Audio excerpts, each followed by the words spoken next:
সাইপ পাওয়ার take দীর্ঘ 16টা বছর চট্টগ্রাম বন্দরের মার্চেন্ট থেকে শুরু প্রত্যেকটা ক্যাটাগরি শ্রমিককে তারা নির্যাতন করে আসছে।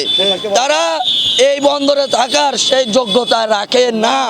তারা আমার শ্রমিক ভাইদেরকে 40 ফিট কন্টেনারের মধ্যে 333 টাকা, 20 ফিট কন্টেনারে 280 টাকা এবং এক্সাবিনের মধ্যে 350 টাকা পাওয়ার কথা থাকলেও তারা দিয়ে আসছে 238 টাকা। আরা চাই আর প্রকৃত অধিকার আর দেওয়া হোক। আর 6 দাবির মধ্যে একখান দাবি হইতে সকল শ্রেণীর কর্মকর্তা কর্মচারীদের বেতন বৈষম্য দূর করণ করিব।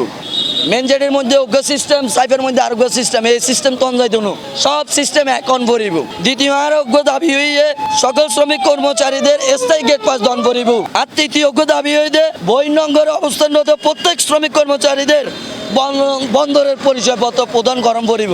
আর চতুর্থ দাবি হইতে শ্রম শাখার অন্তর্ভুক্ত সকল ওয়ারিশগণকে উৎসাহ বোনাস দিতে হইব।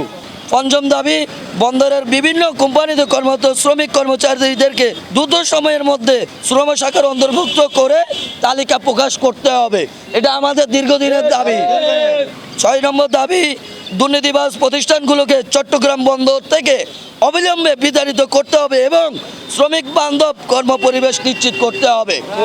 প্রকৃত যে অধিকার, যে দাবি, সেটা আমরা বন্দর কর্তৃপক্ষ এবং মালিক পক্ষকে বুঝে দিতে চাই। 8 বছর 9 বছর 10 বছর করে ওদেরকেই এই স্থায়ী গেট পাস যদি আর তো যথেষ্ট আর ক্ষতিগ্রস্ত হই একখান গেট পাস রেনি করতে আর নিজের পকেট উত্তুন 1000 টাকা 700 টাকা 800 টাকা করে আর দিই, অথচ ইন দেওয়ানো হতে আসলে বন্দর কর্তৃপক্ষের মারফতে কি মালিকের পক্ষতন আর ছেলে মেয়েদেরকে নিয়ে বাল বাচ্চাদের নিয়ে কষ্ট আছি। আর মতন অনেক শ্রমিক অক্কল, অনেক ভাই অক্কল সবগুলোই আজ দরিদ্র হতভম্ব হয়ে গেছে।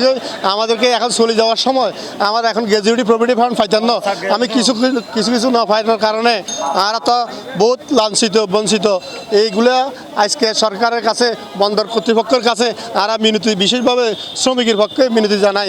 আমি সরকার এখন কেউ নাই, ও সাইফ পাওয়ার থেকে সব দলের সাথে তাদের সম্পর্ক।